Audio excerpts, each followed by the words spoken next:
마가복음 9장 2절로 13절.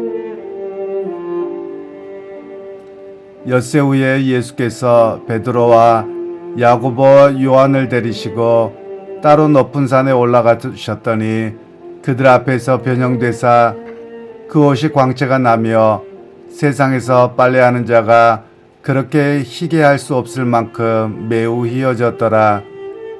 이에 엘리야가 모세와 함께 그들에게 나타나 예수와 더불어 말하거늘 베드로가 예수께 고하되 랍비여, 우리가 여기 있는 것이 좋사오니 우리가 초막 셋을 짓되 하나는 주를 위하여 하나는 모세를 위하여 하나는 엘리야를 위하여 하사이다 하니, 이는 그들이 몹시 무서워하므로 그가 무슨 말을 할지 알지 못함이더라. 마침 구름이 와서 그들을 덮으며 구름 속에서 소리가 나되 이는 내 사랑하는 아들이니 너희는 그의 말을 들으라 하는지라. 문득 둘러보니 아무도 보이지 아니하고 오직 예수와 자기들 뿐이었더라.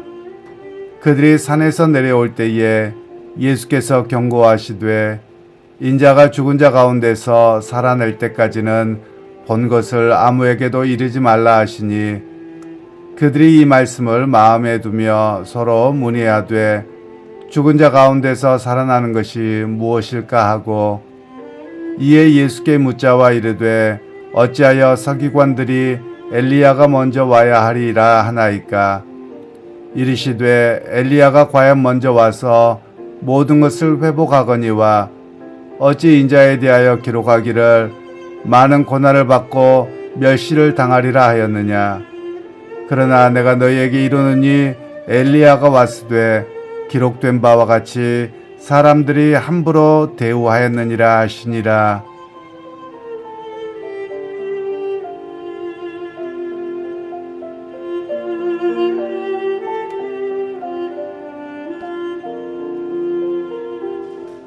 오늘 말씀은 변화산과 갈보리산이라는 제목으로 함께 말씀을 나누겠습니다.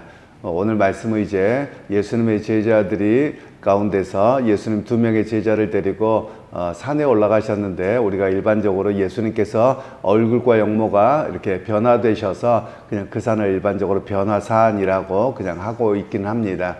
그곳에서 신비한 체험을 하고서 있을 때 베드로가 여기가 좋사오니 여기에 초막셋을 짓고 여기 있기 원합니다. 이에 대해서 예수님께서 그들의 시각을 교정하고 계시는 내용입니다. 사실 구약적인 배경부터 이 본문을 이해해야지만 좀 더 잘 알 수 있는데요. 먼저는 여기에 엘리야와 모세가 나와서 예수님과 함께 대화했다라고 말씀하고 있는데요. 그런데 사라졌습니다. 결국은 이제 모세와 엘리야는 구약을 대표하는 인물들입니다. 이스라엘 백성들이 항상 이야기하기를, 모세 오경을 이야기할 때 이렇게 표현을 합니다. 모세가 말하기를 이렇게 표현을 했거든요. 그리고 또 선지자들의 대표를 엘리야로 봅니다. 그래서 말씀을 들을 땐 선지자가 말씀하시기를 항상 이렇게 표현을 했습니다. 예를 들면 우리는 이렇게 쓰고 있는데요. 사실 우리가 쓰는 표현과 또 서양 사람들이 쓰는 표현도 조금 차이가 나긴 합니다.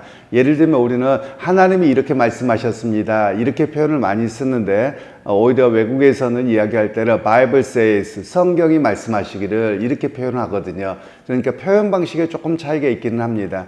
그런데 유대 백성들에게는 모세가 말씀하시기를 이라는 표현은 단순하게 모세의 이야기다 라기보다도 하나님께서 모세에게 말씀을 주셨고, 그리고 모세가 그 말씀을 전달했기에 거의 하나님의 권위적인 차원에서 이야기를 합니다. 그런 면에서 오늘 모세와 엘리야에 대한 등장과 사라짐은 구약을 대표하는 인물이지요. 그래서 구약은 결국은 그림자였었다라는 것을 이야기를 합니다.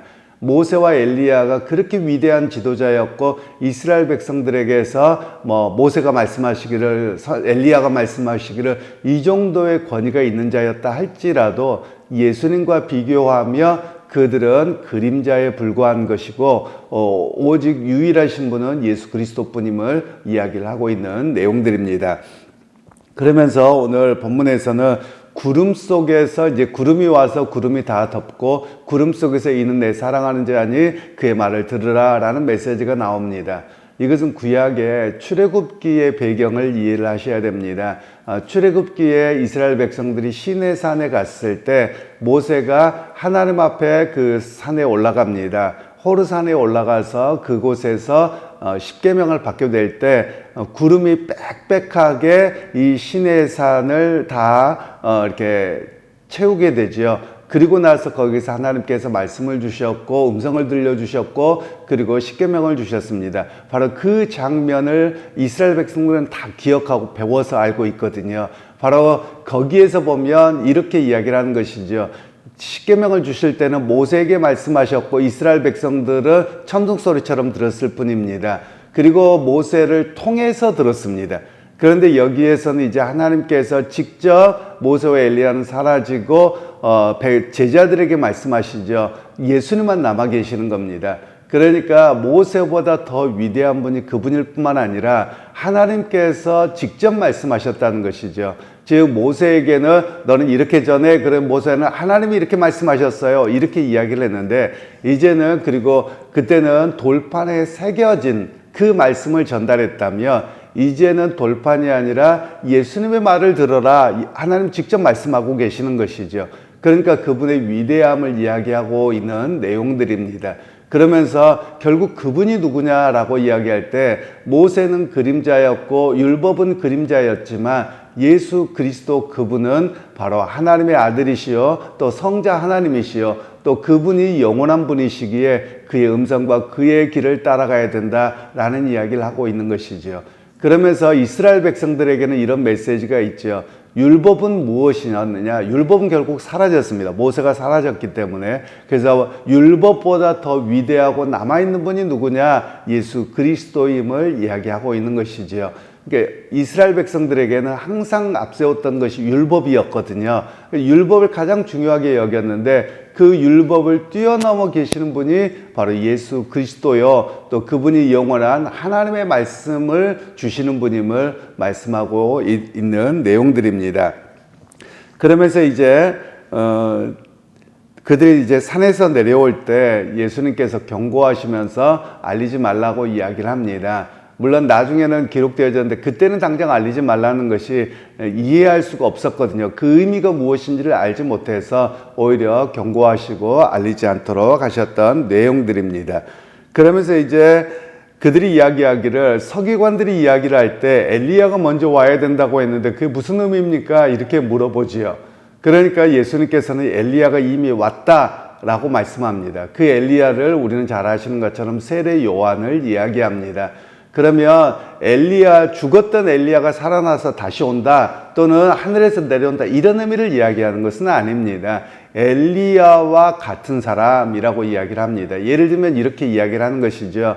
얼마 전에 아까 3.1절이었습니다. 그러면 유관순 열사나 수많은 이들이 다 이렇게 순국을 하셨는데 그분들을 이야기할 때 오늘의 유관순이 바로 당신입니다. 그러면 유관순이 다시 환생한 걸 이야기하는 것은 아니죠. 유관순과 같이 나라를 위해서 헌신하고 그리고 그와 같은 마음으로 살아가고 또 나라를 위해서 그렇게 목숨을 바쳐서 헌신하는 사람을 가리켜서 오늘의 유관순 이렇게 말하는 것이죠. 그것처럼 엘리야는 실제 인물이 환생하는 것을 이야기하는 것이 아니라 엘리야와 같이 광야에서 하나님의 메시지를 전하고 회개의 메시지를 선포했던 바로 사람을 이야기합니다. 그래서 이렇게도 표현을 하죠. 엘리야의 영성을 가진 사람 이렇게 표현할 수도 있습니다. 바로 그가 누구이냐? 세례 요한이었음을 오늘 본문에서는 이야기를 하고 있습니다. 그러면서 오늘 주제에는 앞에 말씀드렸던 것처럼 변화산과 갈보리산 이렇게 말씀을 드렸는데요.